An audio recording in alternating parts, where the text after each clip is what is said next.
Hello, hello. Welcome everyone to another episode of Spooked Coast to Coast. We are Jennie and Mondo 305 Paranormal, and we have Joy still with the Halloween Hey guys. awesome background.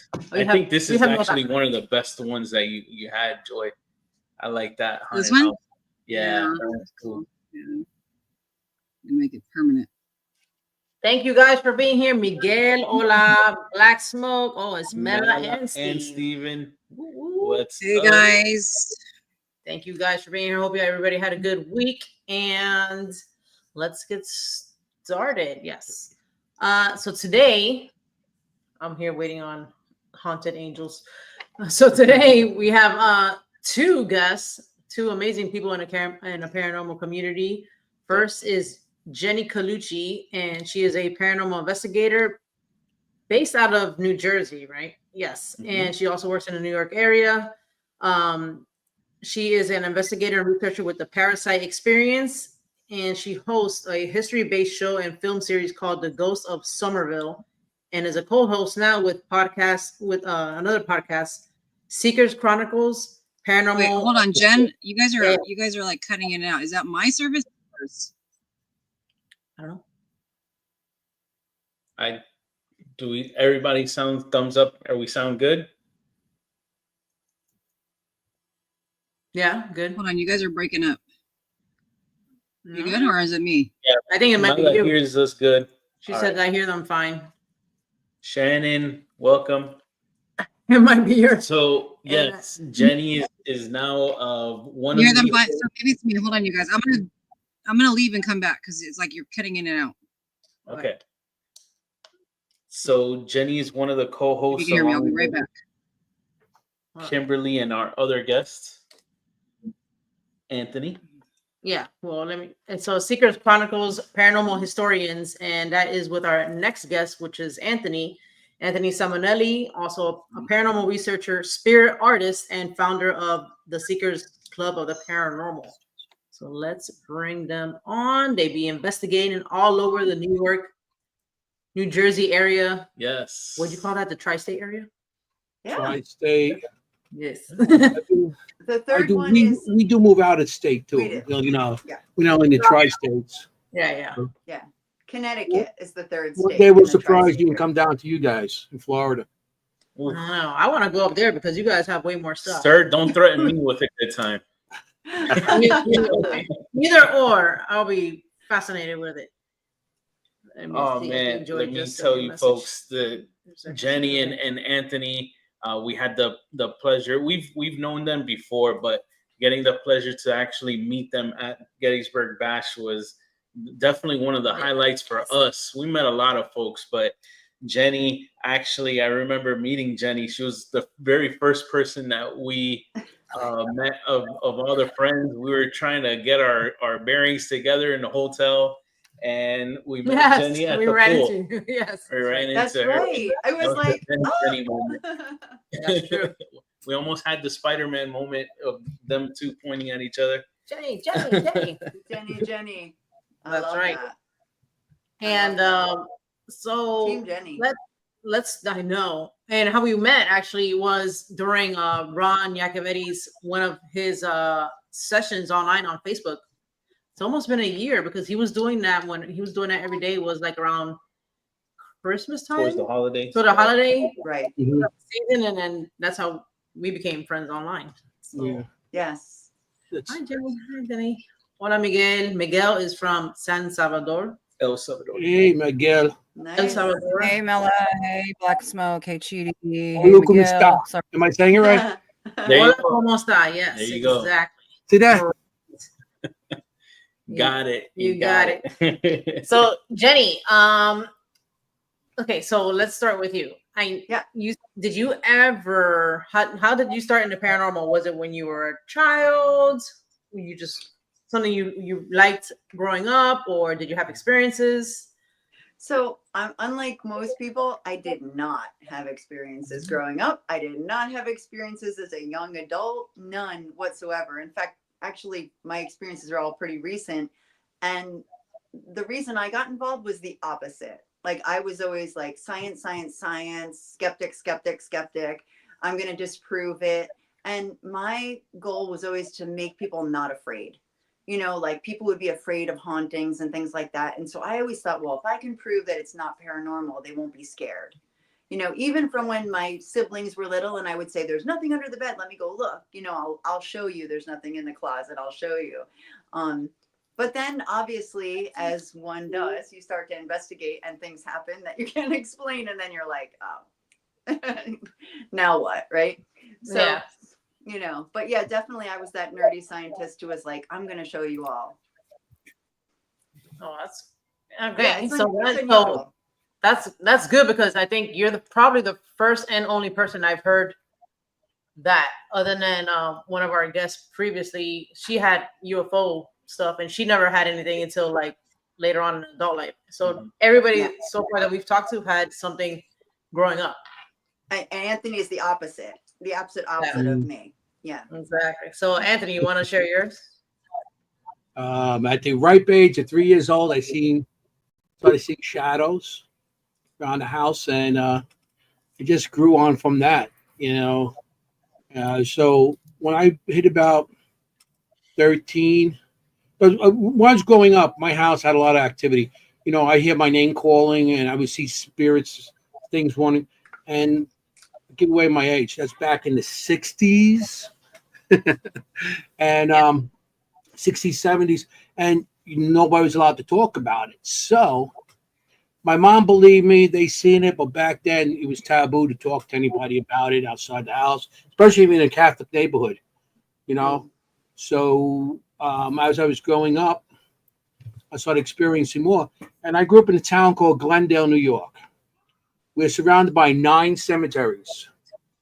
At one time, it was called back in the 18 to 1900s, it was called the Cemetery Belt, because we had so many cemeteries there.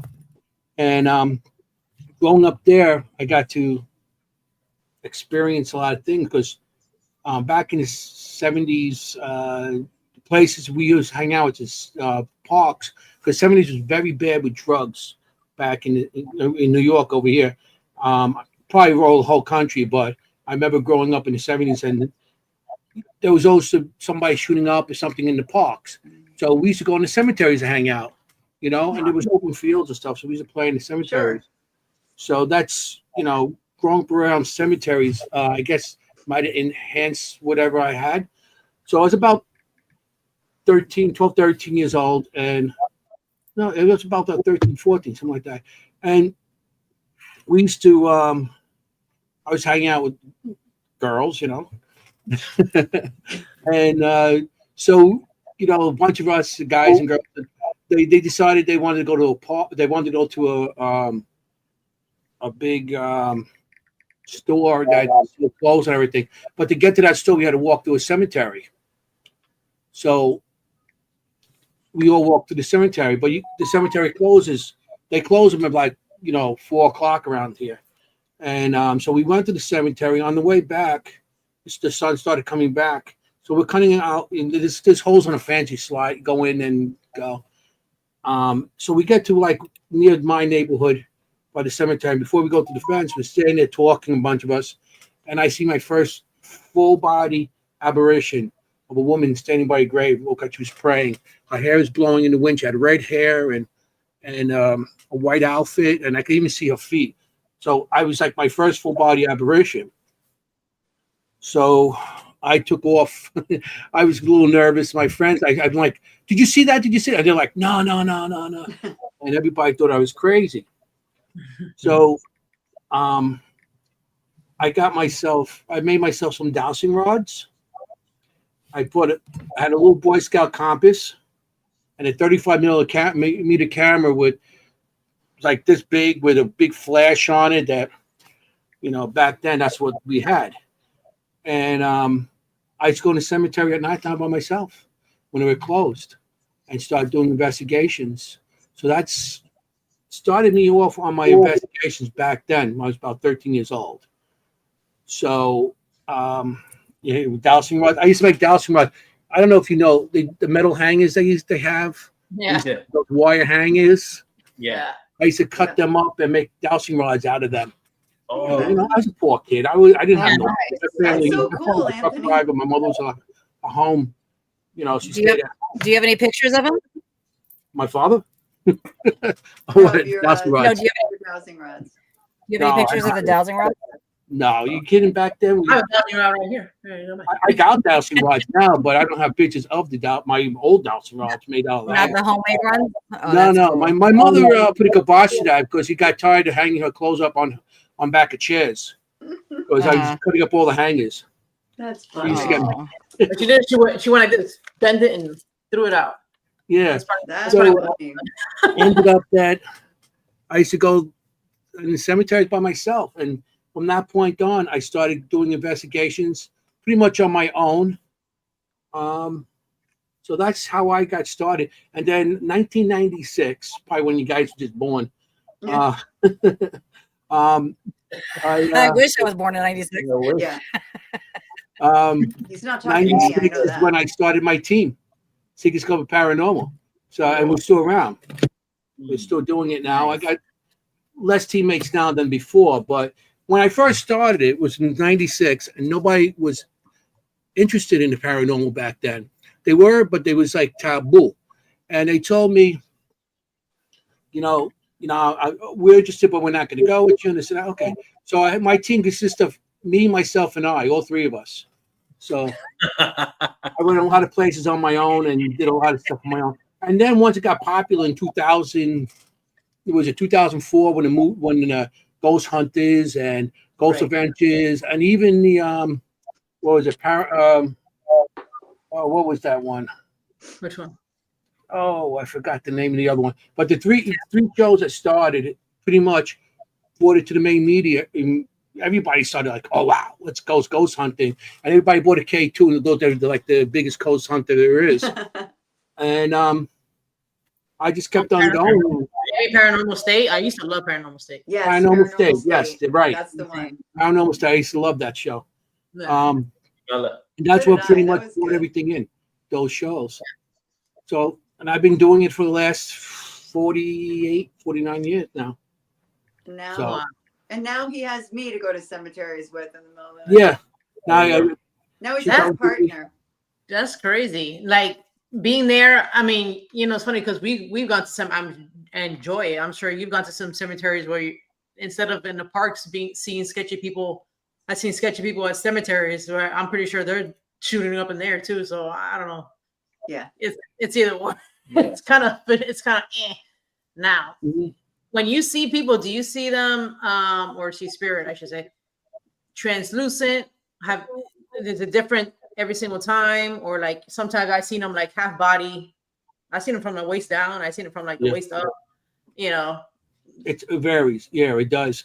I could see like a whole person standing there and actually have a conversation with somebody, start saying, hey, how you doing? How you doing? Turn around, they're gone. It happened to me in downtown I was working after the towers went down. I was one of the crews. I'm a retired electrician. So I was one of the crews that actually helped put up some of the towers. And I would see things walking by me and saying hello and stuff. So, and you just walk by and like you turn around, they're gone. So I seen, like you said, sometimes you just see the legs, sometimes you see the upper torso or just the head. Those ones freak me out more than anything. To seeing a floating head into your face. yes. I think you can. I think you can see an apparition that looks like a human being, that looks like a living human being. Yeah. To answer that question. And I would never have said that until recently. But I read somewhere that the one way you can know for sure if something is a spirit is for it to defy the laws of physics, like walk through a door, walk through a wall, disappear, in front of your eyes, that kind of thing. And that happened to me in Somerville, actually, where I live. It happened to me. A gentleman walked into the elevator with me, and I walked out, and I turned around, and no one was in the elevator, and there was nowhere to go. And he was full-on person, dressed. I can describe his clothing. Yeah. But afterwards, you think about it, right? And you're like, he looked a little grayish.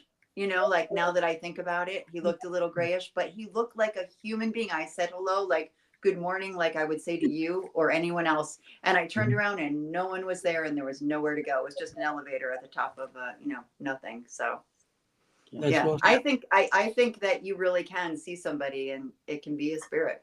Oh yeah. I've mistaken. I say like about 4 people like that now. One of them in an Airbnb in the Keys. Oh yes. And then, which I thought was a lady who was waiting for us to leave. No, I'll tell the whole story, but it was just somebody who was waiting.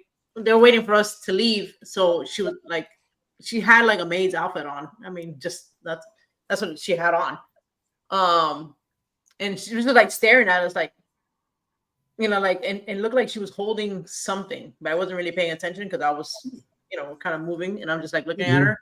And I said, "Oh, we're leaving now," and then I never said anything else. And then she was gone. She was gone. And I was telling him, I was like, wait a second. There's like, I don't know. It was weird because I'm like, where the hell did she go? And I told the people at the front desk, they're like, nah, we don't have any of them here. And I was like, okay. I heard the same person. I didn't see her. Wait, really quick, you guys. I'm having internet issues, so if I make faces, you know why. Because I'm just trying to figure it out. So I'm like, good. I'm like, well, you look like, well, what is it? You guys are cutting in and out, so I'm missing a lot of what you guys are saying, but I'm trying to focus. So if you see faces, I apologize. It's not towards you guys, okay? I kept hearing this individual, like I heard somebody going up the stairs. And it wasn't until the next morning when I looked and I was like, hey, like, who keeps going up the stairs? And you can't even see the top floor because it's like a door covering and it's padlocked. Oh, so who did I hear going up the stairs? She saw the individual. That was insane. But before we keep going further, I just want to give a huge shout out to our friend Kevin, our good friend. He just started a new podcast called 𝗟𝗡𝗀𝗃 in the morning on Sunday morning. So if you guys get a chance to check out Kevin, please do so. He's awesome. And so Joy, I don't know. Amela said maybe connect your DSL or reconnect something. Oh yeah, maybe. I do. I have to probably go to the main router, which will take me like 10 minutes to boot up. Oh, okay. And Joey has these little Google thingies all over her house. Yes, that's true. They suck. What it was called? The router thingy. The extenders, the Wi-Fi extenders. Yeah. Sorry, Armando. I didn't mean to cut you off. I just needed to throw that out there. I don't want you guys thinking like, what the hell is she making faces for? I'm used to stuff like that, so don't worry about it. I do that to him anyway. Everybody makes faces at me. You can see on my show, her and Kim always making faces at me for something. Something I say, but it's 2 against 1, guys. It's 2 against 1. Yeah, I know. That's what you get for starting a podcast with 2 women. Yeah, I know. Oh my God, for real. That's over here. Yeah. He's the Anthony of this side. Exactly. I know how you feel. Those cool sayings that he has. I wish I did. Well, what are you talking about? Forget about it. Hey, right there. He's like, forget about it. What I was gonna say, real quick before that, the other 2 people that happened to me was at work. I followed somebody in the break room, and I swear, like I even said, I felt so stupid afterwards because I was like, there was nobody there, man. I was like, and then I turned around hoping that nobody saw me, like if I was talking to myself. Oh God, embarrassing. But somebody went inside the break room and I was like, hey, you gonna make coffee? Oh, because we do like 𝗟𝗏𝗘𝗀𝗃 and shit. And then so they went back to where the corner is where the coffee's at. And literally like, I don't know where they went. I guess they dissipated or something. Right.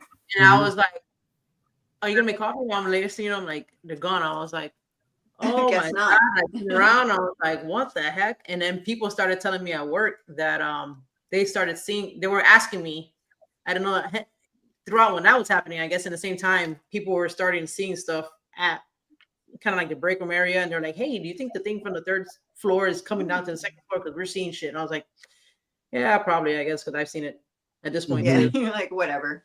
Did they make coffee? No, and I wanted some coffee. Yeah, I know. Exactly. I was You're chasing going to hoard somewhere. You might as well use them. Make a coffee. Hey, you're going to be here. You're not paying rent. Make me a coffee. How about that? Coffee, would you? Exactly. Do something. At least make some coffee. Yeah. Can you, Jenny? Can you tell us about your Ghosts of Somerville? Somerville. I know I'm only saying it wrong. No, it's okay. It's the town where I live. It's a really historic town in New Jersey. I mean, in New York and New Jersey, we're very lucky because we have so much Revolutionary War history here.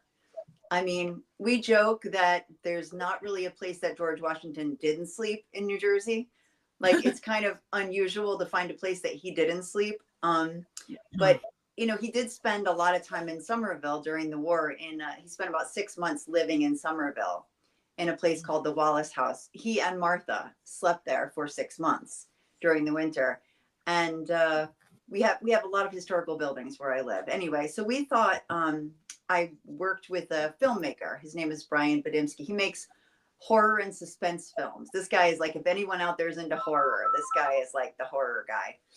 And he said to me, you know, like, we live in this historical town. I'm a filmmaker. You're a ghost hunter. Let's get together and really start to get into the history of it. And that's when I started really being interested in history, which obviously led me to Anthony and Kim as well. But we started to explore some of the buildings in Somerville and the hauntings. And he actually made a full-length film on one of them, and he put me in it, and we really hit it off, and that was it. So we started a podcast on it. Of course, right now he's off making another film, so it's a little on hiatus. He's stuck with me. Yeah, he's one of those people that's so gifted. Like, he's like, oh, I had a dream about this story, and then he sends it into like the Cannes Film Festival and it wins first prize. You know, like, oh, I just had a dream about it. Like, oh, I wish I had a dream like that. You know, like, you know, I wrote a best-selling novel or something. You know, it's like I hate those gifted people. That's cool. I think do me a favor, have a dream of the winning lottery numbers. Exactly. Like, you'll never get it. Oh man, you know, that's what I need. They don't want he's you to cool. He's cool. Yeah. He's really cool. But you know, I got so into history. You know, you get the bug. You know, investigating and things like that. And you get the privilege. I always tell my husband, because he doesn't investigate and he doesn't understand any of it. And Anthony's wife is the same, so that's why we're kind of like paranormal spouses. And I always tell my husband it's like night at the museum. You know, like, we get to be there in the middle of the night when no one's there. These amazing buildings, you know, and it's such an amazing experience, really, to be by yourself. Like, let's say in the Betsy Ross house in Philadelphia, or you know, something like that. It's like, what a privilege. You guys have the most, to me, the most beautiful locations. Yeah. Beautiful brick buildings, houses, and then they look so historic. I mean, I love it. Did I just? So sorry, I kicked her off. It's okay. You're not sending out. What happened? The spirit is coming in and they're gonna knock you off. Technical issues. Yeah. Oh my God. The history bug. I'm a mess. I'm a mess today, guys. Sorry. Yeah. No, I wasn't ever into history until I got into the paranormal more. Yeah. When I got to see, when you get into these houses that are 400 years old, 300 years old, 200 years old, and you're getting in there and you're spending the whole night there, and it's like, and being into construction, you know, being, like I said, an electrician, I would look at some of these, like the buildings, how they built them back then, and they're still around and they're still sturdy. And that's how I got into it. And then you get into the history of the building, and then people that live there, and then you go back and it's like, wow. And then you start saying, well, this history that, you know, that's there in this country. And I know, okay, we look at the paranormal aspect of it, but the history of the country has many things that, you know, a lot of us don't even know until we go to some of these locations. Then you learn something new, which I find amazing, that you find always something new, and especially with history, things you don't know. But, you know, of course, we're in it for the ghosts. Yeah. But it's sometimes it's more than that. Just the history going into. That's why we started the show. You know, Paranormal Historians, because a lot of the history has some sort of haunting or some kind of activity that people can't explain a lot of these locations. So that's why we started our show. So where do you guys find that? Where do you find the information when you do research? gotta ask her. The other way. I'll do the other way. On this, I'm on you this way. Okay, Over there. over there. Over there. I don't know. This way. How about this way? I gotta be right half the time. Like, ask her. You'll find that we do act like we're really good friends, Anthony and I. We're really, really close friends. And we're, like I said, we're kind of like paranormal spouses. So we sort of finish each other's sentences and things. He's like, ask her. No, a lot of them we've investigated. A lot of places we investigate, so we start there, or we know someone who is a caretaker of a location, let's say, who hosts investigations at a location, and we'll get them on the show. But we also do our own research. We try to add to it. Like everybody laughs at me, but I'm big on like fun facts. Like I like to have something that nobody knows already.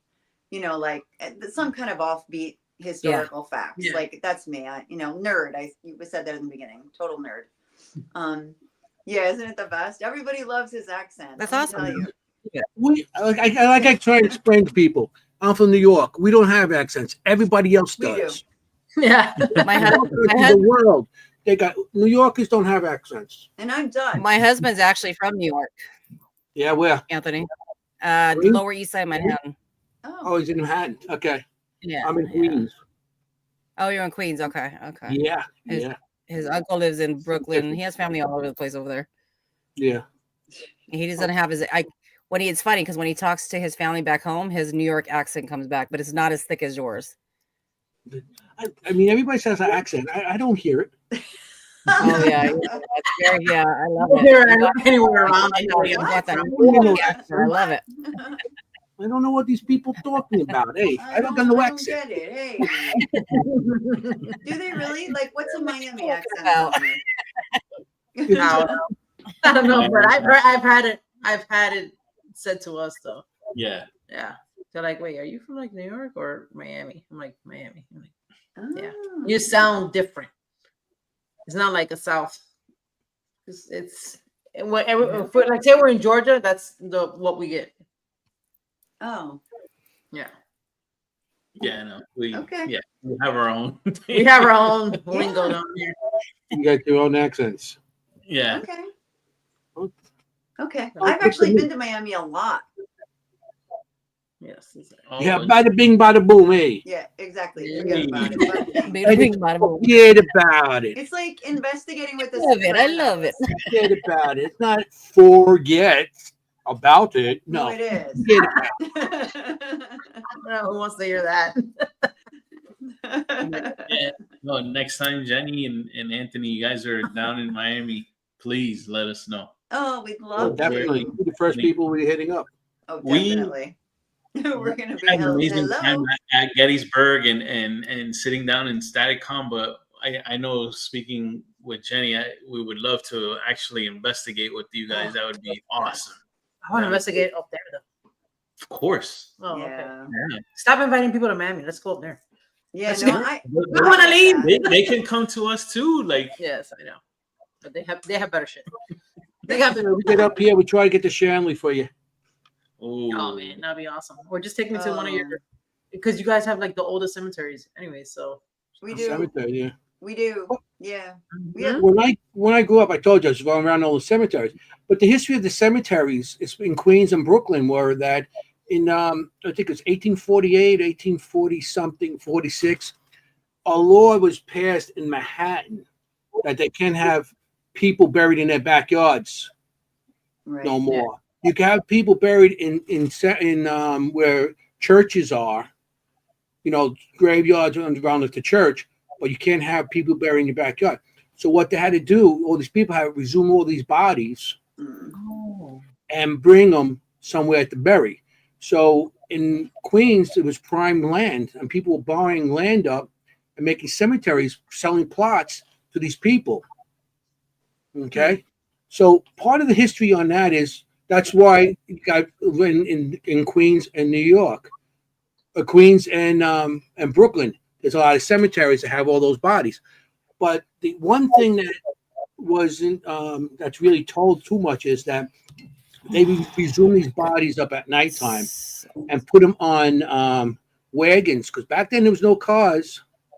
They would put them on the wagons, and they would take the horse and wagons and go to the East River. There's the East River, and they used to throw them on ships because there was no bridges back then or tunnels, and go across, and then throw them on more horse and buggies there, and take it to these locations. So a lot of times that they got to certain locations, those bodies and the coffins were so rotted for being in the ground, they would break. And the bones would be one big pile of bones. So they didn't even know half the bone, or where who's who. Back then was no DNA. And what they would do is dig mass graves, throw them all into one big mass grave, and then put tombstones in that location saying who's buried there. So there's a lot of mass graves that you don't know about in some of these cemeteries because of all that, because you got stuff back from the 1700s, and these graves only started like I said, the mid 1800s. Right. So these cemeteries. So if you're a believer that kind of thing can increase activity, somebody thinking my body was jumbled and messed up and thrown in a mass grave and I'm angry about it, then it's pretty bad, if that's something that you believe. That's me. Secrets Cover Paranormal. That's our friend Dantex. Thank you, Dantex. He has the he puts everybody's links up in the chat, so everybody can cool go there and go to your channel and stuff. Thank you. I forget. Dan, what's the name of the island there that's a mass burial site also off of by the Statue of Liberty? So Hutchinson Island? No, I forget. Oh my god. Oh, you're talking about they had an asylum there or a hospital there. Abandoned. There's an island there that's by the Statue of Liberty? By Ellis Island? It's near Ellis Island. Near Ellis Island, but it's I can't remember the name of it. They It start with an 8. Is it Hutchinson? It's a potter's field. It's a potter's field. The whole island is potter's field. Right. I forgot the island's name. I've always wanted to go there. I don't know. I'm so they don't allow you because the coast. No, I know. It's like highly. Imagine everybody going there every weekend to investigate. There's over like 20,000, 30,000 people buried there. And what happened was when people in jail died, nobody claimed the body, they would take them there, or in insane asylums, they would do the same thing. So when they just die in the street with no ID, they would bury them there. So it's I can't think of the name right now. I'm just going blank on it. No, I agree. It would be a cool place to investigate. We're gonna be like rescuing Jenny. We're gonna have a boat. Like, jump in, Jenny. Yeah. She's like, I'm investigating. Go past the Statue of Liberty with a rowboat. Hey, Miguel, somebody in the chat had a question for Anthony. It says, have you ever been sent a photo to see if you can see a face or if you can draw something? He had also asked about you want to send me something, Yeah, I'll help you. But remember this.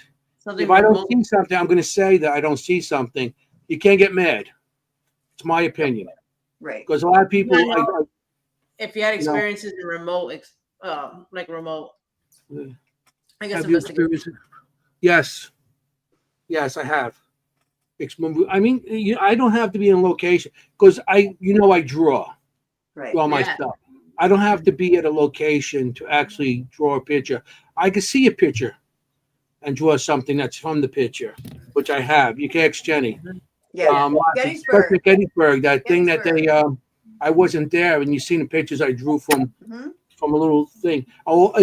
Sometimes if I talk to somebody and they start talking about something, I could see what they're talking about. Right. And and sometimes they like, oh, that's pretty cool. But cool. sometimes like, no. It's depending if the person's cooperative or not, Right. I'm not always right too, so You know, it might be Which someone makes- else that's with them. Right, what that makes you believable to me. Like, I don't know. Do you guys know Scott Davis, the medium? Yeah. One of the things that I love about him is he's like, if I'm wrong, I want you to tell me I'm wrong. Like, just tell me flat out. Don't go along with it. Don't be like, oh yeah, I'm sure that's something. Say, no, it's nothing. Like, you got it all wrong. And I always appreciated that about him. You know, that he didn't need to be right all the time. And I feel the same about you, Anthony. Like I love that you say, just tell me if it's not right. Yeah, exactly. Anthony's one of the very first people that I never knew about someone that could be a paranormal artist. I never heard of such a thing, and just seeing all your drawings and the stories that go behind it, it just blew my mind. I never knew that existed, and You never thought about it? Yeah, no, I never thought to use your skills in that kind of a manner, and it blew my mind. Super impressed by you, Anthony. Oh, thank you. But I wasn't always like that. I only started doing that like a year or two ago. Yeah. And I was drawing since I was a kid. Every time I seen something, I drew it and I put it aside. And I never thought to show to anybody because I'm the kind of person I want to try to capture evidence on film or on audio or something like that. And I'm always trying to do that. So I never really expected to show my art. You know, I seen things, I drew it, and I've been doing that for years. And you know 𝗟𝗏. Yeah. He's a what do you call it? Spirit artist. Spirit artist also, but he actually sits there and he reads people and he draws the people that actually try and contact them. And he was doing a show at the Ritz Theater where Jennie and the ParaSight team they invited him to do their show there with his art. So Richard started telling me, I draw. I said, I draw my stuff too. He goes, why don't you come? We do the show together. I said, I never showed my stuff. So, you do it. So I agreed to it. And this is the first time I ever show my stuff. So I'd show up with over 100 somewhat pictures in a box. And I put them all over the theater, all over the stage and the bar area and stuff like that. And I didn't think, I said, let me just show and see what people say. Everybody loved it. I said, let me give this a shot. And I started bringing it to Gettysburg and to, I was at MassCon and a couple other places, and people started to like it. And then people started asking me to start doing it more for them. And I said, yeah. So now I'm doing my art, and it's really good. Everybody seems to be liking what Justice Bennett. Yeah. This was But I send you a photo with our contact to see what you can capture. Sure. Yeah. I mean, I'll see if I can see something. If I can, I can't. And not everybody thinks everything's haunted. No, not everything's haunted. And you're not always going to get information or something out of everywhere, any location. Right. So, and sometimes spirits are there and they don't want you to see them. So that's another thing that well, yeah, sure. If anybody wants to send me pictures, let them send me anything they want, and I'll see what I can do. Cool. It's so helpful, like for someone like me who doesn't see spirits like he does.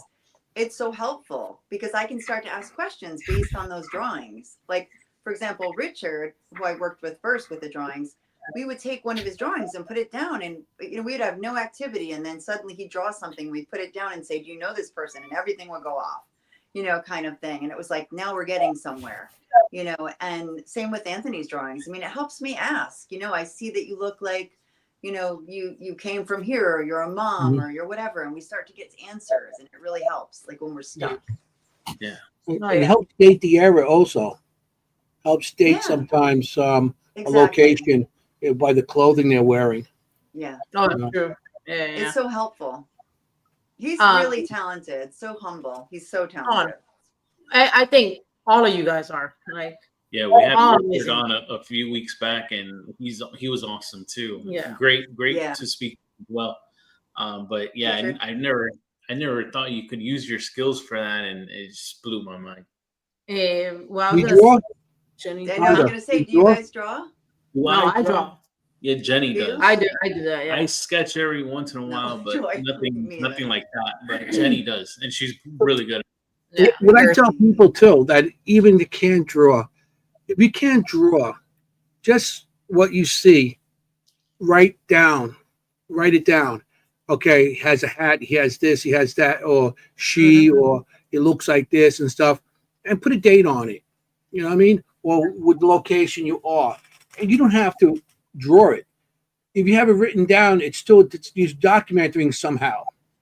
Mhm. And then later on, maybe you look back and say, "Oh wow, this is what I seen," and you go back to that location. Maybe you see it again. If not, but as long as it's documented somehow, I do it with drawing, and some other people. You could just write it down, make a little journal for yourself. Yeah. You don't have to draw. That's what I started doing, because I always had a dream journal, and then I draw like the visions I get in my dreams and stuff like that. And when I was getting paranormal experiences, I was putting in that journal also. But now I kind of separated it, so I have like just a paranormal stuff of like things I see or experience, and then I just leave the dream one for like the stuff, because I get a lot of like home. Do you draw, Jenny? I do not at all. Like Me no neither. stick figures. Yeah, me neither. Terrible. I can barely Even draw a if I heart. did, I mean, Richard '𝗏 likes to say that everyone has that some degree of sensitivity, but mine is like 0.5%. Like I just don't. I don't sense. I could walk right into like this evil place, and I'd be like, oh, this is sunny. I like it. I mean, I'm just like, I'm just always happy, go lucky wherever I go, kind of thing. Or Jenny does have abilities, Yeah, but yeah. a science part, because she's a scientist. Actually, she is a real scientist, and real scientist. She went to school for it and everything. And her science part of her, I think, closed her down somewhat. Mm. And that's what Maybe. I think with her. But she does have abilities. But she has that. She sees something. I don't know if I see it. So I was like, And she's like, no, forget about it. And that's how she is. So, Me too. am I right? Yeah. The left brain instead of the right brain. You know how they say like that's right. it splits with the It's like one thing on one shoulder. Yeah, you see it. No, you don't. Yes, you see it. Right. No. Yeah. It's like she does have abilities. You're so. What is this? You like that? Jiminy Cricket. I just came up with that. That was good. Now you say it. Now you don't. Jenny, can you think tell it's us good. about the ParaSight Experience? Cool. I would love to. Yes, please. So speaking of being a scientist, so 𝗟𝗏𝗏 is the founder of our group. He and Anthony Manatrizio. And Anthony M, I should call him. Sorry, we're not supposed to say his last name. He's a police officer, so we just call him Anthony M. I went a little too far there. Everyone forget that. I'm hypnotizing you. And they started the group, and they were like, hey, you want to start a group? Let's look for some people. And I think he put something on Facebook, and I said, I'm really looking for a group myself, but I'm really a skeptic. Like I'm a huge skeptic, and is that going to be okay? And they were like, bring it. Like, yes, we want that. So it was perfect for me because they weren't like, they weren't against that. They loved that. They were like, we want different abilities. Like Frankie is a psychologist, and he's a forensic psychologist and a therapist. And believe it or not, like that comes into play more than you'd imagine. Like with private investigations, the grief that's involved, and to have an actual therapist on your team is amazing. Really to talk to people who have had that loss, right? Because they are, there is a lot of loss with it in what we do with private investigations. So he's great like that. And he also can see through a lot being a psychologist, what people are imagining or what people are actually seeing. Let's be fair, right? Because you know, you I was just gonna talk say yourself that. Yeah, into he can. things, right? Yeah. So, and of course, Anthony being a police officer was great with his investigative skills, right? So we kind of just like hit it off as a trio, you know, of people with different views and different ways of looking at things. But we hit it off, and we started the group, and it grew from there. And now we have all kinds. We have mediums. We have, you know, people like me who are more science minded. It's good. It's good. That's awesome. Yeah. I'm sorry, my voice. I think that is really good, actually. You know, I don't know. What I have noticed is a lot of people in the field have like they're either firemen or they're cops or there's some type of security-ish type of detail, which I find that pretty interesting. You wouldn't think so, but then like it's almost like a secret. And you're like, ha, you are. That's, you know, speaking of that, our guest this week on our show is a fire marshal. Oh, there you go. Oh, nice. Yeah. Not from Georgia, right? I'm sorry? Not from Georgia, right? No. No, okay. No. No. That's funny. Okay. Michael Angus, one of our previous guests. No, but you know, here's the guy who inspects buildings, right? Like, okay. And he got in touch with me and he was like, you know what? I inspect this one building and I know it's haunted. And would you come in? Like, I thought, okay, the fire marshal just called me to see if I would come in. Pretty cool. We need friends like that, 305. For real, right? Oh yeah. Fire marshal. That'd be cool. Like, yeah, I want to go over there. Oh my god. Right? Yeah. I mean, Get in places we can't get in. Yeah. How many stories he hears in these buildings he goes to? You know, they say, oh, you know, restaurants. You know, we went, and this week we're doing a playhouse. You know, so. Yeah, that place is pretty cool too. Yeah. That's pretty much a get out of jail free card right there. Yes, we're here to inspect, and then like you have like all your like K2 stuff, and they don't know what the hell that is. I have noticed that there has been a lot of cops in it, police or law enforcement. You know, I'm friends with a bunch of them from West Virginia, Maryland, and stuff like that.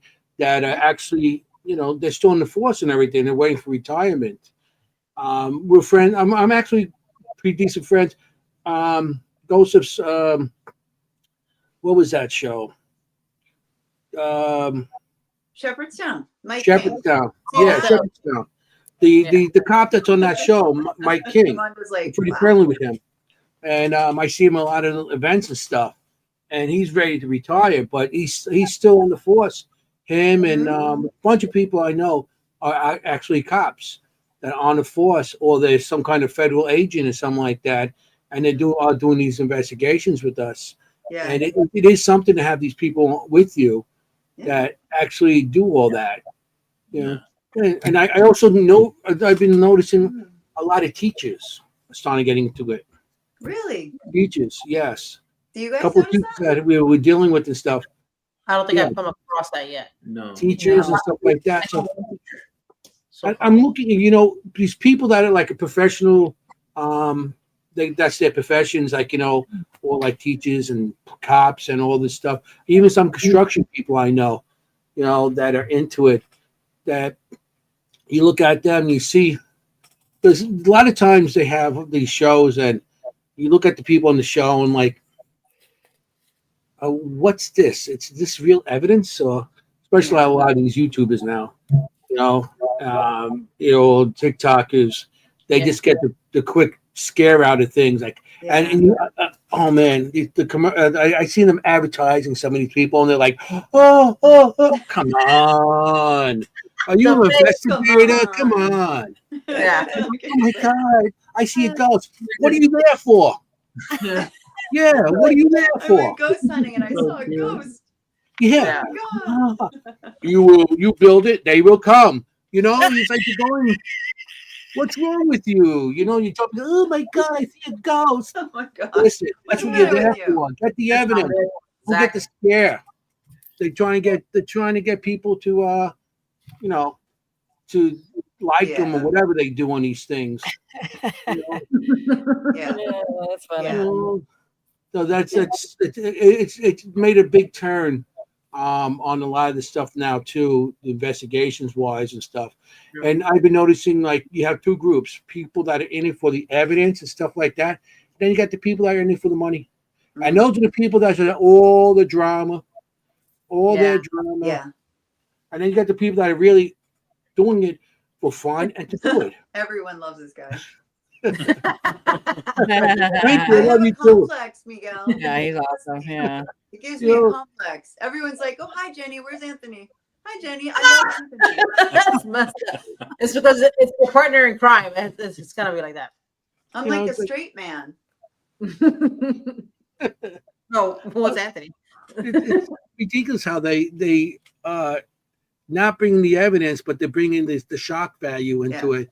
And what we try to do is not make, especially when we do tours and we start doing stuff, we try to go for the kids, because you don't want the kids afraid of all this. Mm-hmm. What we know is, and as we grew up, what's the things that ghost? Every time you've seen a ghost on TV or a movie, it was a demon that's attacking you. Or It's not like Scooby-Doo. that. You know, yeah, Scooby-Doo. Oh, Scooby-Doo.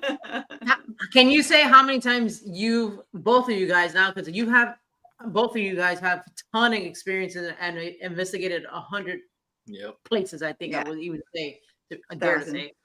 How many times do you think you've encountered an actual demon, or an entity like that? Never. No, not really. A negative spirits you come across a lot, but demons, I don't know. Never. You know what I mean, nobody came up front of me with horns and about to like type of thing. You know, it's like No, not in like almost 30 years. Never. But I agree with you. Like, we had a private this weekend there was a lot. It was really dark, really, really dark. Yeah, the horns and whatever. Yeah. Whatever. Now, get out of here with your horns and whatever. I like her. Whatever. This is what we do. Demons, I never came across anything. I mean, if something's going to pick me up and toss me across the room at my weight, I'm not going back. You know, they're going to pick you up and toss you. I don't know about that, but I never really came across any of that stuff. No. So how many investigations do you think you guys have done together? Together, we had a couple hundred. Wow. A lot. Yeah, we did. We were going at one time 2-3 a month. Jeez. You know, it's like, you know, and it's not just our investigation. We get invited on investigations too. Yeah. And that's what's awesome, that when people invite you to locations, you know, to be part of that, to be part of what they're doing.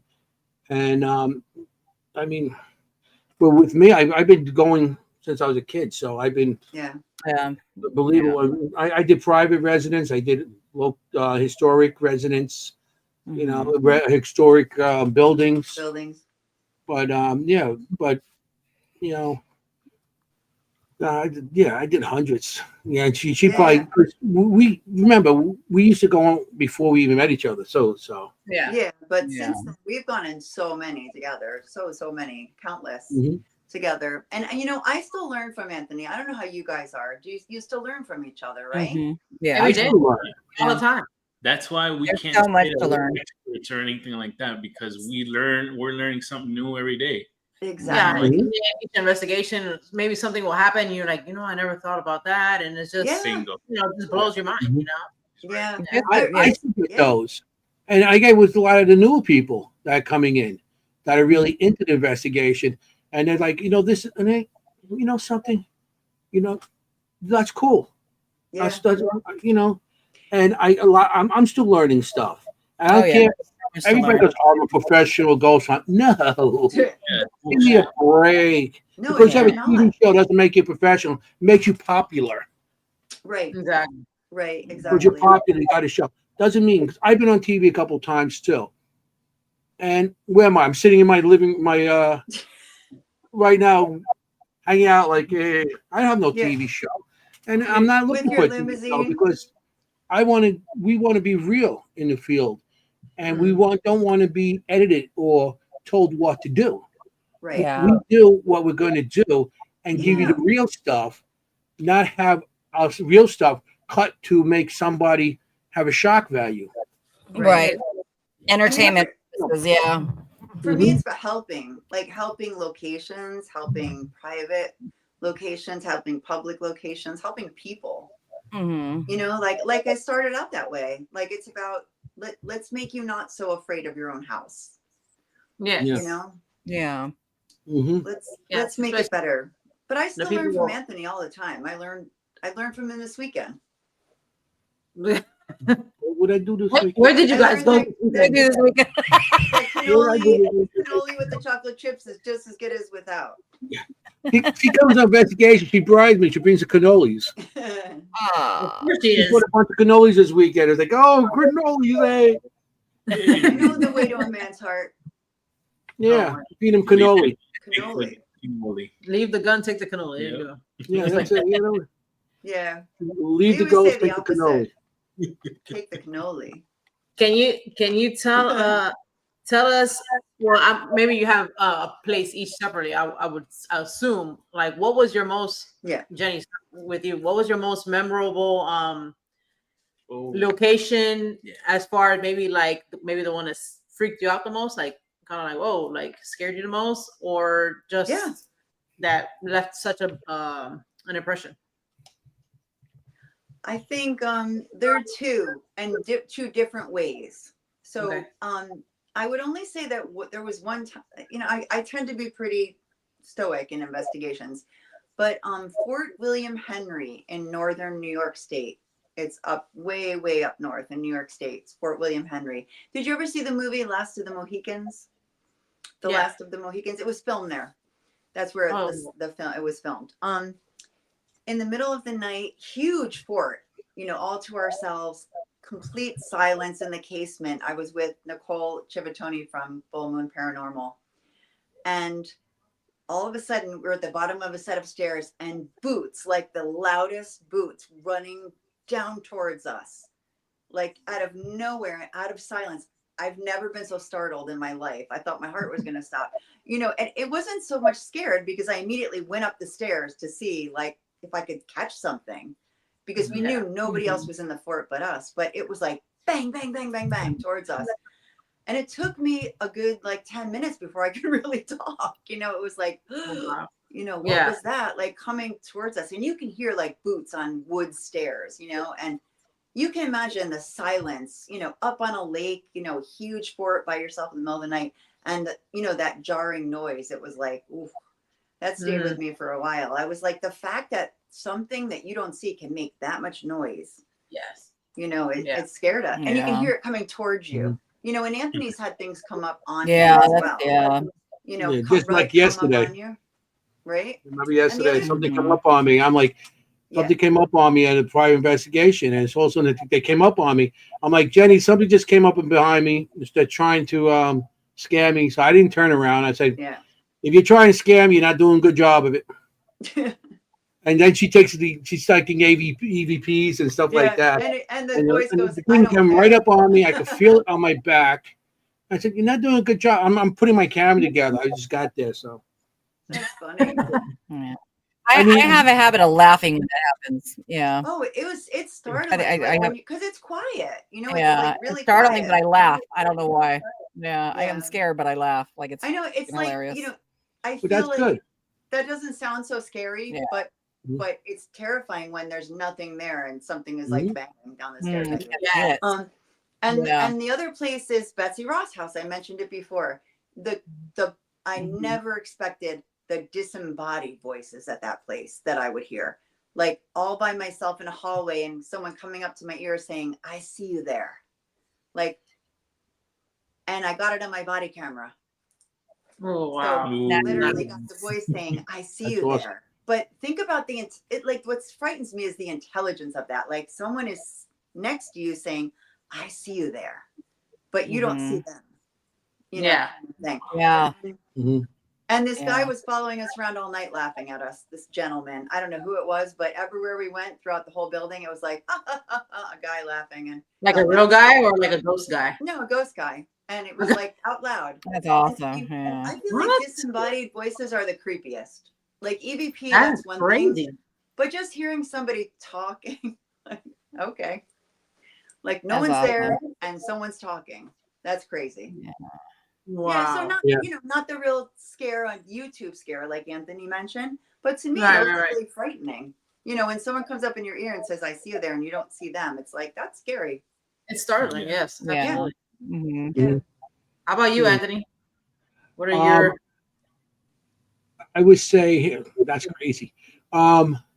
Hinsdale House. Yeah. I had experience there that I still think about. I actually drew the picture of it too, but It's upsetting. 2016, something like that. It was 2016. It was 2015, something like that. But we were up there, and we're sitting in. I know you guys probably never been to the Hinsdale House, but where we are is it's like a small farmhouse type of thing where when you walk in, is the kitchen and there's a staircase go up to the second floor, and then on the right side of the staircase there's another room that goes in. That's where all the couches are, and then there's a little room underneath the staircase. Well, we're in there, so it was maybe about 4 o'clock, 5 o'clock in the morning, something like that. And my camera back then was the 35 millimeter cameras, not the Super 8s, Yes. with the big cassettes. And so I have my camera going. Also, my camera, you hear click off, click. I said, my friend goes, "Your camera just shut off." I'm like, "What do you mean shut off?" I went up to it and was physically shut off. So I could turn it back on. It was physically shut off, and we were on the roof. So Wow. I'm like, this is crazy. So I'm going working my camera, and I feel behind me starting to get cold. So I'm like, this is weird. I put my arm out. I said, it's getting cold. It feels like there's something next to me. It's really getting cold. And so my friend across the room had the thermal thermometer, and he shot it across. And he goes, the temperature's going down next to you. So I'm like, this is crazy, because behind me was a rocking chair, and on my right, on my left-hand side, there was one of those old carriages, maybe from the 60s, 70s, the big carriage with the big wheels, Like with a the big springs. pram. Yeah. Oh, yeah. Yeah, it was way before you guys' time. And so the carriage is sitting there. So I'm like, this is crazy. So I said, it's getting cold, and it had like a metal bar, metal handles that you pushed it in. So I think to myself, I'll grab the handle, see it's metal, so we'll see how cold it is. I grabbed it. All of a sudden, an image popped in my head of a woman pouring fluid on top of a baby. Oh man, And I was throwing just gonna say like Rosemary's Baby carriage, like that picture. This thing. Throwing a match, and Wow. I just, boom, I just let go, and I actually left. I never left the location ever before that or after that. I walked out of the location, tears were coming down my eyes. If you know me, I don't cry. I don't cry.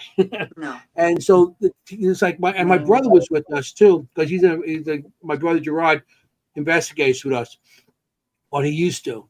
And he comes out and he's like, are you okay? And I'm like, I'm in back of the building. I'm like, yeah, I'm fine. He goes, why don't you come back in? And I'm like, you know something? I will. Because where Hinsdale House is, it's 7 hours from my house. So I just drove 7 hours out there. I'm going back in. I don't care. So Yeah. I go back in. Right. And my brother's like, why don't you go over there and touch it again? Touch the handle again. So I'm like, all right. I touched the handle. And I seen a baby Oh, burnt. no. And that bothered me so much. That was like one of the worst things. So I actually drew the picture of the woman and the baby and stuff, and the carriage. Mm. And I don't know if you know Dan Class. but 𝗶𝗲𝗃, he owns the Hinsdale house. Yeah.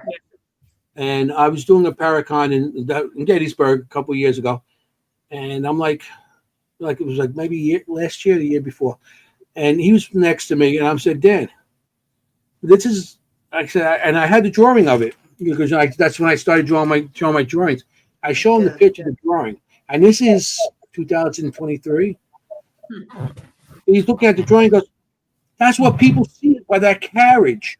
A woman in white, just like that. And then the psychic just drew a picture of something a week before that, the same picture that I drawn from all those years before. Wow, two different people. Oh, and he said that carriage came. What happened was with that carriage, it wasn't originally from the house. The people that they bought it in an estate sale, and they used to see a woman standing next to it all the time in their house. So they said, oh, we don't want this. And they dropped it off to the steps of the Hinsdale house. The old, here, you take it. We Yeah, don't you want take it. I don't want it no more. That's crazy. And so that was like my worst. Yeah. Yeah, of course. As a father. Yeah, I mean, yeah, as a father and everything too. Or as a person, but as a father especially. Oh. And so that was bad. But I did have the experience from Gettysburg recently. That was the drawing I drew really disturbed me. I don't know. I don't know if you've seen the show. Yeah. You guys, the pictures I've shown, especially on the woman that's really badly beat up and drugged and stuff. When I drew that picture, I felt nauseous. No. I wasn't there, and I just drawing that, I felt nauseous, sick, and everything, and it was that picture I drew was horrible. This is why I'm glad I don't see these things. Yeah. So Anthony, are you psychic medium, psychic? I don't know what I am. Or you just have visions that pop in your head and then you just draw? Well, until 𝗟𝗏𝗀𝗃𝗃, that's on one of our co-hosts on the one of our hosts on the show that we do, and she goes, "You're a psychic. You're a medium. Yeah. You can see things." And she goes, "Need to label it." I mean, I don't know. I always consider myself a sensitive, and I'm sensitive to a lot of things. I see things and stuff. And they're like saying they tell me I'm a psychic, I'm a medium, and all of that. I say I'm an extra large. I haven't been medium since born. So it's kind of like, you know, it's kind of like you, Jen, right? Because you see stuff too. Is that like psychic? I'm still learning the psychic ability thing. Jennie, I don't have anything. Which Jennie? You Jennie see things, right, Jennie? Oh, Jennie 305. Yeah. This one here, me, Jennie. Yeah. Jennie, why Jennie? I'm Jennie with an IE, and she's Jennie with an Y. That's right. Jennie. Jen. I'll just call you Jen for up there, and then Jennie down there, right? Okay. North Jennie, South Jennie. There you go. Yeah, there you go. Only it's like really you the see, reverse, right, Jen? isn't it? You're South Jennie, right. I'm North Jennie. Right. I'm so confused. Yeah, I think. Okay, so Anthony, have you? So like, say like Richard, I don't know if he speaks to the spirit. I would say, yeah. Do you do that when you see spirit, or is it just you see them? Like, can you? Do you sometimes they do talk to me. They say things, or I hear things, or they just grab me, or whatever. But talking about ghosts, she just disappeared. Yeah. Is she really there? I can't do it because every time I do stuff like that, like everything happens. What Richard does, he says, he talks, he reads the person and then he draws who he's reading for that person, that's coming through. Me, I could go on locations, and I've been like in Penhurst, and I would see a little boy crying in the corner. I have one drawing, I have a little boy crying in the corner. He was naked and crying, which stuff like that freaks me out, especially with kids. And I mean, most of the time I actually just see them, and I don't think they know I see them, and that's why I start drawing. but I have interacted with spirits also in the past. You know, they have came up to me or, you know, say things to me. And like I said, I don't know if they know I see them, but then when I acknowledge them, they like just don't leave you alone after that. Mm-hmm. Oh, wow. And they're like, hey. So that's real. That's not a myth. Like, you know, you see on TV, like Ghost Whisperer, right? Or something like that, that, you know, once they know you know, you can hear them, they surround you. But that's not that's real. That's not a myth. That's real. Yeah. I believe that too. I worked at this one place. Matter of fact, it's on Paranormal Night Shift. It's on Travel Channel. There's a show that they had, and I talk about one of the things. And when I was sitting down one night I worked nights, so my dinner was like 11 o'clock at night, you know. So I'm sitting there and I see a woman walking across like a doorway, and I was security at that time, and I was like, I knew the floor, everything was locked, the whole building's locked. I locked it. I seen a thing, and I was eating with this other man, another one of the porters. He was across from me, and he sees me look up, and I'm like, "Oh shit! I just seen something." I just looked back down. I didn't say nothing. He goes, "What did you see? You see something?" But as I seen the spirit, it walked. As I looked up, it looked at me, and stopped and looked at me, and then walked away. But it knew I seen it. So every time I did that floor to lock it up and everything, I had encountered this woman. So, I mean, once you acknowledge them, sometimes they won't leave you alone. She was like, Anthony, how you doing? Yeah, hey, how you doing? Hey. You see me? You see me? You see me? How you doing? Yay. You talking to me? Yeah, exactly. You couldn't see me? Got some cannolis, hey. Cannolis. Yeah, cannoli too. Hey, I'm hungry. I haven't eaten in a long time. Oh, yeah. Oh, why did it make me laugh? Oh my god. Well, no, he's great. When you were saying something, okay, this is totally off subject, but you have some 2 little baby dolls on your. Oh yeah, the twins. The twins. Yeah. What's up with your twins? The 𝗿𝗏𝗘𝗀 dolls. You had to bring that up. They interact with you. Well, I thought I saw something in front of them while you were talking. Always like, oh god, those twins, those freaking twins. Huh? It's possible. You seen something in front of them? I saw. What, the mask or the baby in the bag? The baby in the plastic bag. We love that too. In the back. I got baby in the bag. I got my mask. I got my doll. Those guys. Yeah, right up here. The twins. 2 friends, or siblings. Yeah, the twins. I have friends that actually have those dolls, and they interact. They're crazy. They're scary looking dolls. You turn them on, and they talk, and they look at you, and everything like that. Like a baby alive doll. They're like live dolls. Yeah, they're scary. They are scary.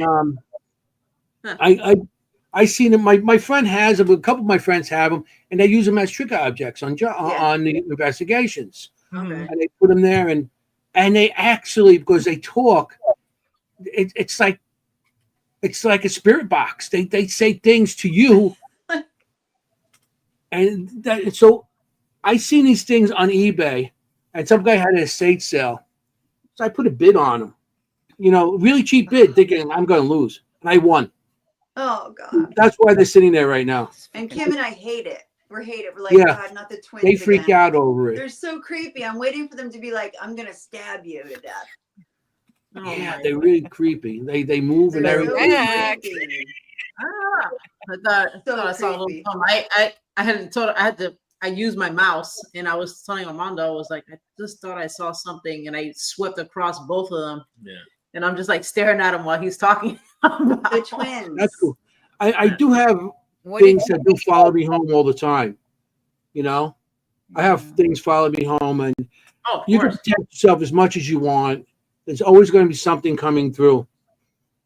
Do you what do you guys do when you leave investigation, or even prior to investigating? Do you guys have any rituals and stuff like that you do, like any guidance for like cleansing or like protection?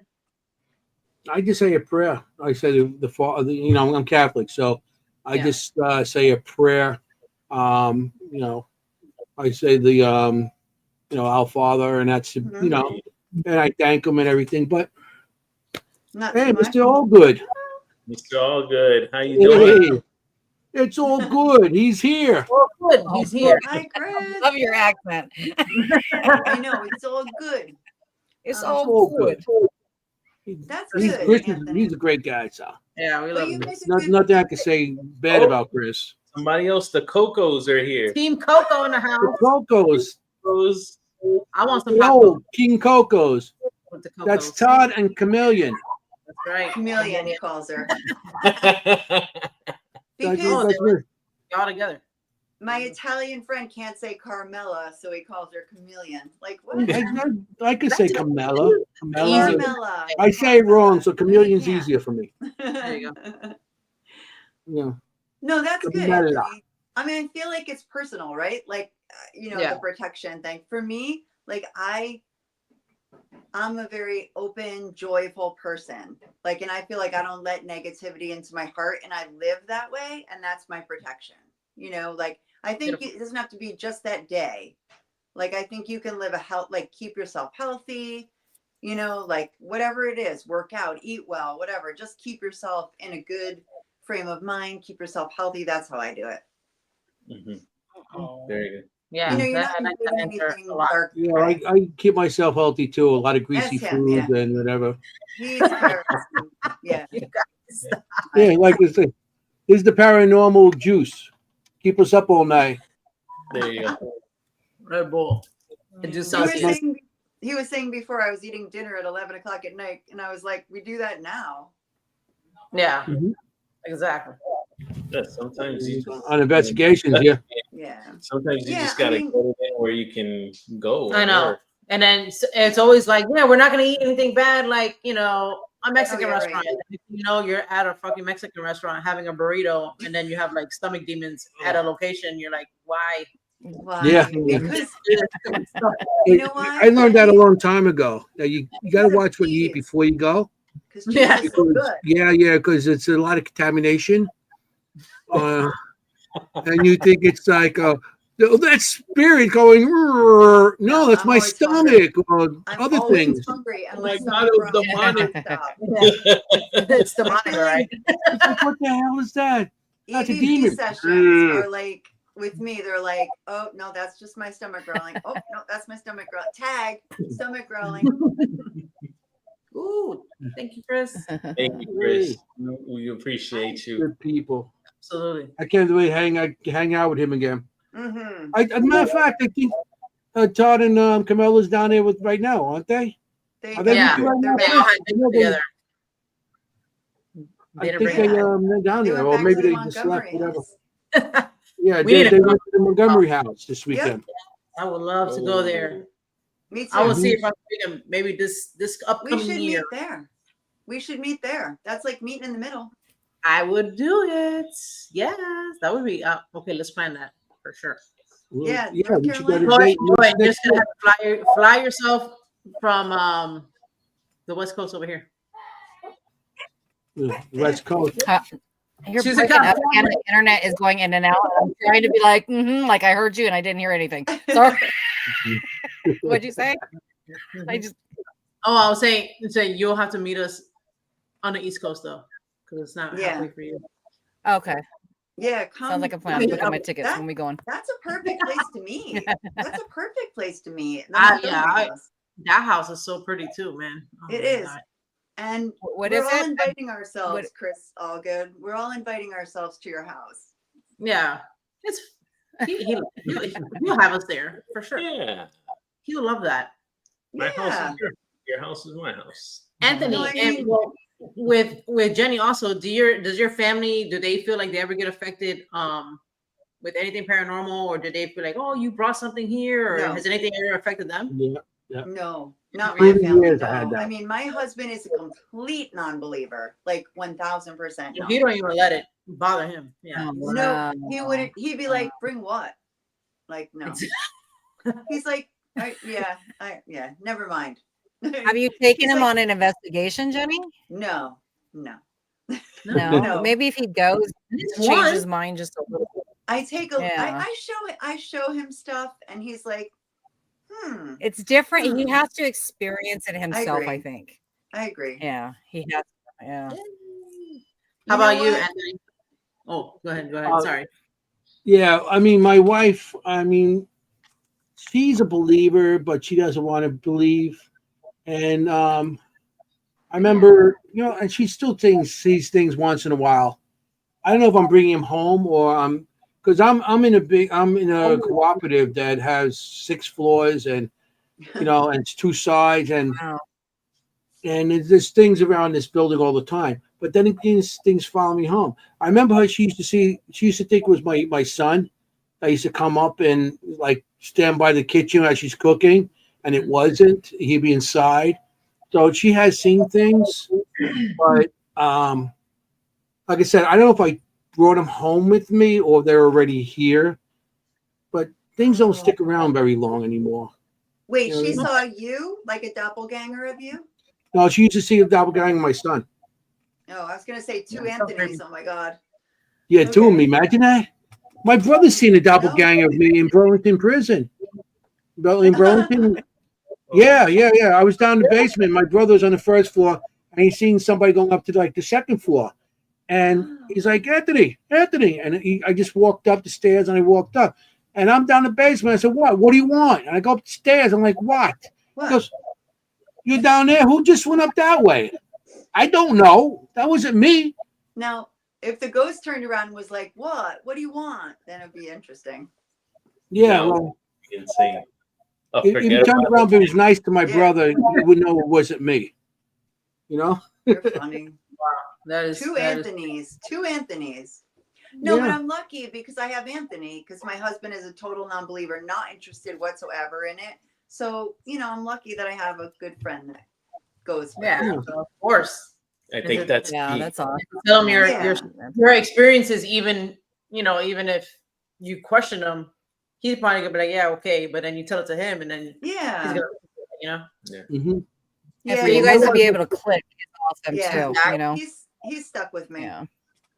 Yeah. Oh, I love it. Yeah. He calls me my partner. Yo, partner. Your partner. He's my partner. It's hard to find people that investigate and are on the same page or can get along, or you know, one doesn't seem bossy, and you know, so that's really cool. Yeah, we're like the odd couple, but it works. The paranormal. Yeah, that's really cool. Yeah. Yeah. You know, the paranormal. Do you have paranormal? Yeah, I'm very picky and selective, so it's hard for me to click with somebody. So no, I got you. Gotta have fun. It's good sometimes do that. Yeah, gotta laugh and have fun. I agree, Joy. Yeah, I agree. I mean, it's good to be like that, because a lot of people nowadays it's boring. They jump on the bandwagon and they go out with you and stuff like that, and they use you to just learn something or just to I guess think they're going to further themselves with what you're going to show them, and then when they're done with you, but it's nice when you can find somebody who you really care about. You know, you really you're doing this together. You're trying to advance the field together. It's good that we have somebody to go with, to go on investigations, because a lot of people, like, Ron and Lourdes, well, we were with them yesterday, and it's good to have, because I'm always the third wheel with them. It's like, yeah, come on. Then you found me. Now you're not the third wheel anymore. That's right. Yeah, I mean, it's like, hey. So Jenny's with us, so it makes it feel a little better. I'm always in the back seat of the car waving and stuff like that. Pair up. You guys can pair up and go. As long as you get to go to all these cool places, I'll be the third wheel. Yeah. And we've been lucky because, like I said, we've been invited, and we got to go to a lot of locations. I mean, we had the Rathmans come from Arizona, and they couldn't believe some of the stuff that where we were coming. You know, we're going in 300-year-old houses. You don't have that over there. I know. You know, 400-year-old houses. You don't have that over there. And he was saying, Tony was saying, all the old building, all the old stuff, they just tear it down like it's nothing. Over here, we preserve everything. Yeah. You know, here in California, Florida, they just tore it down. So here too. Well, the hurricanes just to wash it away. They just tear it down because they want to make high rises. Yeah, it's the high rise thing. It's not even a hurricane thing. There's trailers. I mean, except for like if you get wiped out by a tornado. But I mean, there's the buildings here can withstand. It's just they don't care. It's money. It's all about money down here. That's why we don't really have like old locations. Here too. Because they're too busy wanting to tear it down and make a multi-floor condominium. Yeah, that's all. You know. No, I mean, one of the reasons we do what we do with some of these locations is to raise money, help raise money. Like Richard hosts events, and we try to help raise money for these places to keep them. I mean, there's a place that's a stone's throw from my house that's over it's 400 years old. You know, I mean, late 1600s. Yeah, like I mean, and we're gonna investigate there December 1st. So pretty cool. Yes. Wow. Have you ever investigated there before? Yeah. Okay. Cool. Yeah. Wow. Anthony Jennie hasn't been there. Yeah, I haven't been there. Jennie is getting us into locations I've never been investigated before. Everybody loves Jennie. And they go, hey, Jennie, you want to come on investigation with us? You want to go this? And they invite her and she goes, Anthony, you got nothing to do, come along, you know? Yes, more friends is good. You know what I mean? Yeah, you're all welcome. Yay! No, California, we don't have a lot, which sucks. If we do, it's impossible. It's yeah. You ever go to the Omen house? I investigated 𝗟𝗏𝗘𝗀. You ever go to the Omen house out there? Oh, the Winchester house. Show there. Yeah, he's a great guy. Well, I had him on my show one time, and he still contacts me back and forth. And he's always, you got to come out, you got to come out. And he's very good friends with Ron 𝗟𝗏𝗘𝗀𝗏. He's like, you got to come out. David Omen, We actually had David on our show, and then we actually did an episode with. And then we went back. We went back and we did a live investigation. That was pretty cool. Joy investigated the house, and then we were here. Remote investigating. Yeah, we actually got him that dead bell. So if you watch any of his videos, we got him that dead bell as like a thank you, and he loves that thing. Yeah. Yeah, they're cool, right? The Cocos use it all the time. Oh my God, you guys! Anybody has to get that dead bell. That thing is so worth the money. They're so fun, right? Save your money, get one. Yeah, those are. Good idea. I love talking that about idea. Dead bell. What is your favorite piece of equipment for each of you? Do you have one? I do. I know what I got. Jennie, you first. No, you go first this time. I just like my video camera, my night vision video camera. When I go into location that are pitch black, and I got my night vision, and I had lights built. One of my teammates a couple years ago passed, but he used to build lights, night vision lights. So I go into locations where it's not just this; it's like the whole thing lights up on me. And I go in there, and that's that 2-inch screen that you're walking down. And the reason I like cameras is because you may catch something on the camera, but you also got EVP. Yeah. If I get something on audio, and now if I get something on audio and something going on at the same time, now it's more believable, because if you hear a sound, somebody talking, and there's nothing in front of you, and you're the only one there, and you're catching it, and now it shows like, look, see, there's nobody around me, there's nobody there, So that's why I like my cameras. He wears. I was gonna say my two things. My body camera has been a godsend, because you spin and you see a door slam, and before you couldn't get that camera around, but if you see it, it sees it, right? So it's got like this nice 180-degree thing going on. And Anthony wears one behind him and one in front of him. And that is such a mistake, let me tell you, because I am behind him the whole time. Like, making faces. Like, I am like, you asked for this. He wears a backwards body camera. So I'm always like making faces behind him. Like, oh, and he's reviewing it. He's reviewing it going, oh my God. Like, I'm like, yeah. He's like, what the hell? Anyway. That's why when I go into like, a lot of times, like if I go into like the Trans-Allegheny and I see Chris Lunch 212 next year, we should check into that.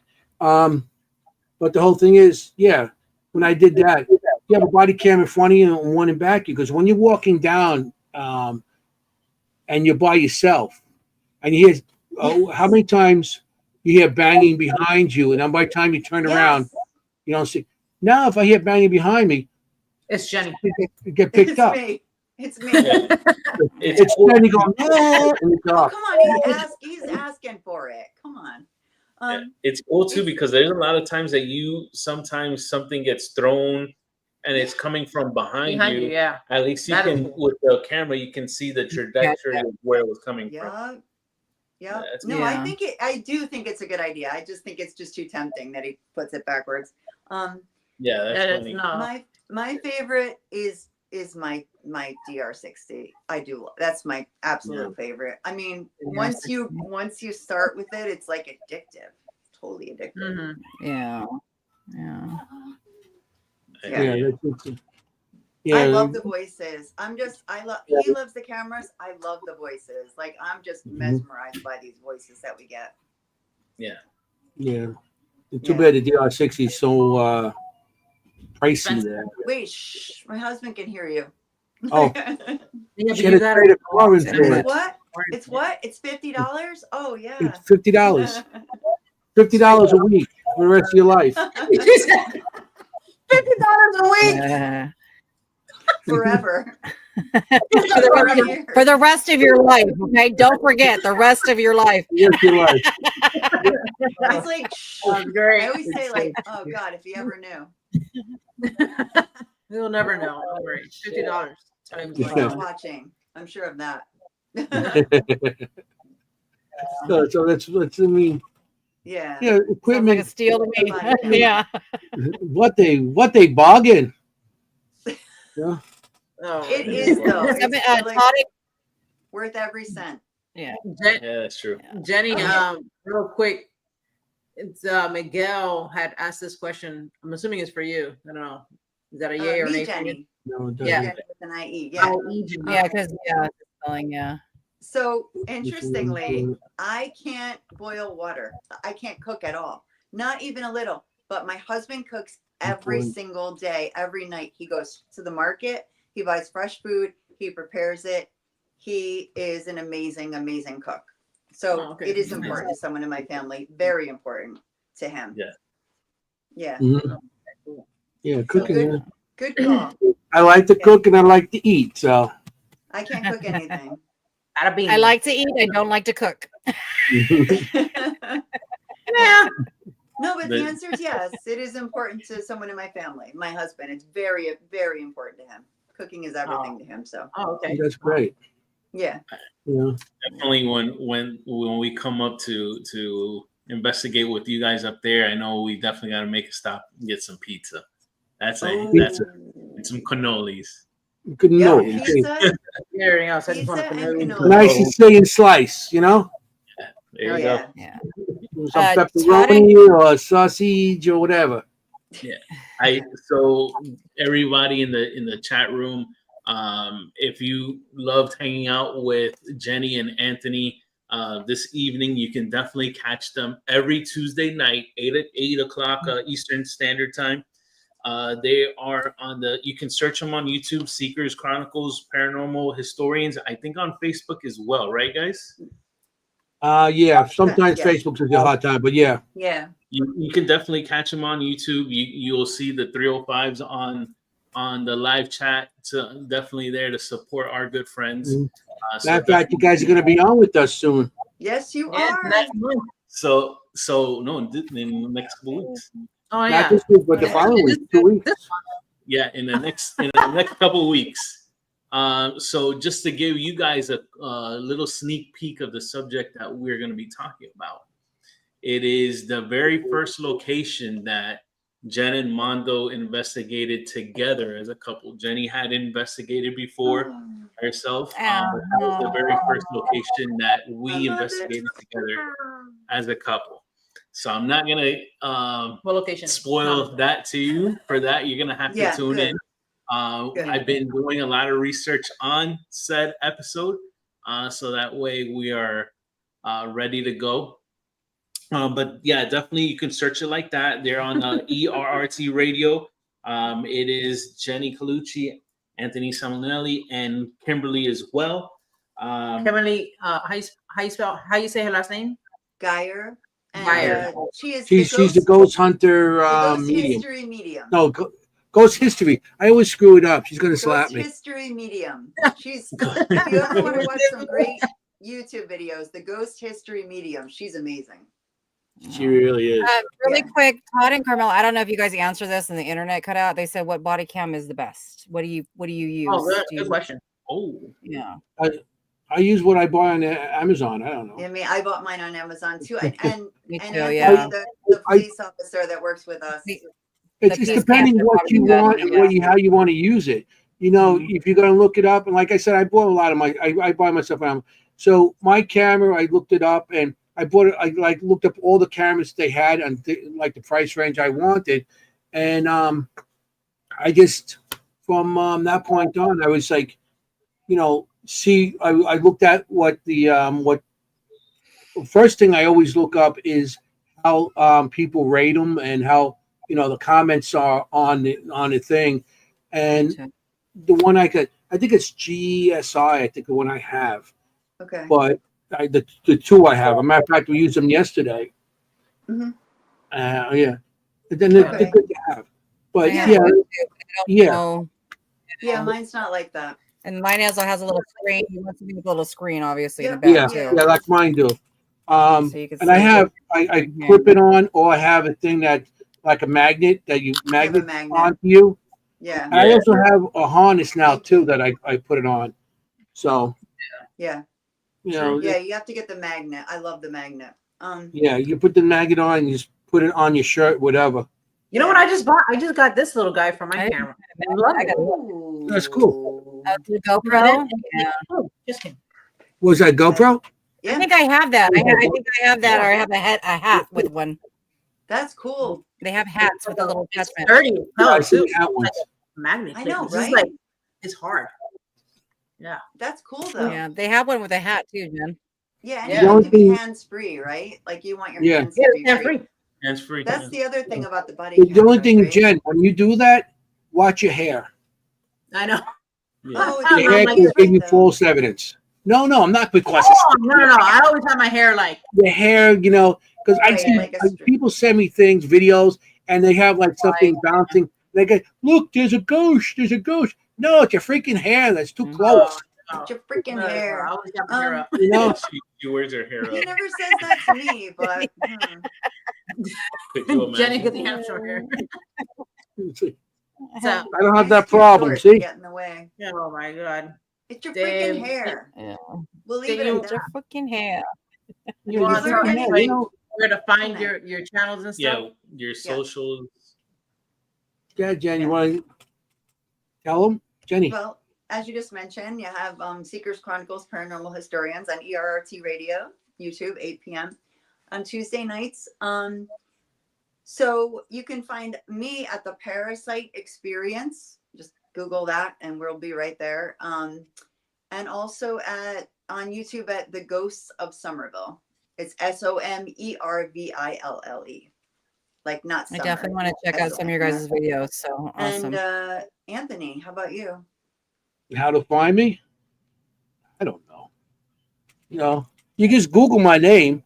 I have 3 YouTube channels: Anthony Simonelli, Seekers Club of the Paranormal, and Seekers Chronicles Paranormal Historians. Right. I got those pages. I'm on Facebook as Anthony Simonelli. Yeah. My alias, and also I have Seekers Club of the Paranormal Facebook page, and also Seekers Chronicles Paranormal Historian page. I'm on not TikTok. I think I am on TikTok, but I never use it. And Instagram. Yeah. You know what I mean? Yeah. Go to cannoli shop. Yeah, that's where you'll see me with a cannoli. Where is cannoli? Go to cannoli You'll shop. find me. But yeah, I mean, if you want to see anything in my past and everything, I've been on TV. I've been on the Paranormal Night Shift on Travel Channel. That was a couple of years ago. I've been I'm right now on Amazon Prime on 𝗏𝗏𝗀𝗃. I'm on, I think, the third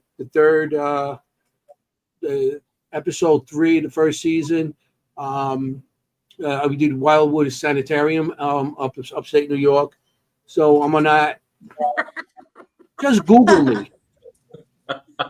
Chris said America. Google me, I'm famous. I'm Google. Like, Google me, I'm famous.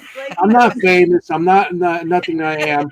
Well, I'm just like, people like, where you find you? Grocery store? I don't know. Walmart. Yeah. I love it. I mean, every investigator on every investigation I know always finds the closest Walmart. Just in case you need batteries or SD cards or something like that. So every investigator in the audience that actually goes on investigation always finds the local Walmart because they're open later and stuff like that. Plus, we get hungry, so we got plenty of snacks on that. And Target's too bougie for me, so I like Walmart. There you go. Yeah. You get red. Armando. 𝗏𝗏𝗃𝗏. Yeah, exactly. That's awesome. Target. He's a Target guy. I love me some I Target. love Target. Target. Mondo. I love Mondo is the bougie white girl. He likes Target and pumpkin spice. So. Oh, okay. We from the hood over here. We like Walmart. Guilty. Anthony and I like our black coffee. We like our black coffee. I like coffee. Yeah. You just get black coffee, no sugar, no nothing, just something. Just straight. And I mean, I go on investigation. We get hungry, have a Red Bull and a candy bar. There you go. Keep us up all night, So much for being healthy. Candy bar. Never. I love it. We try. I like my 𝗟𝗏𝗘𝗃𝗏𝗃 bars, yeah. And if you learned one thing tonight, it's your freaking hair. It's your hair. It's your hair. Yeah, watch out. Make sure your freaking hair's not in the way of the camera. Make sure your freaking hair is not in the way of the camera. Yeah. I don't have that problem. See, that's what I got. Well, thank you guys for being on with us tonight. Oh my God, thank you for having us so much. Thank you. Really had fun. Thank you. Thank you to the audience for joining in. Thank you for joining us. It was nice meeting both of you. Yeah. And make sure that you show them some love by going to their page, subscribing, liking to their videos, liking our videos as well. Links make in sure the you throw a description. thumbs up. Links are in the description. Dantex has done an amazing job of posting all the links on the chat tonight. And Anthony and Jenny, don't leave. But you guys, we will see you next week. Have a great week. Bye, y'all. Yeah, thank you guys for everybody. Thank you for all the love, by the way, from everybody who reached out. Even our family, Chris and Todd and Camilla. Coco and Chris, All Goods, Stephen Mella, Black Smoke Paranormal, Yvette, Dantex, Miguel, all his family. And all good. Shout out to his wife and Anselmo. Lisa and Anselmo. Yes. Thank you for watching. Everybody else. Have a great week. Thank you, everybody. Bye. See you next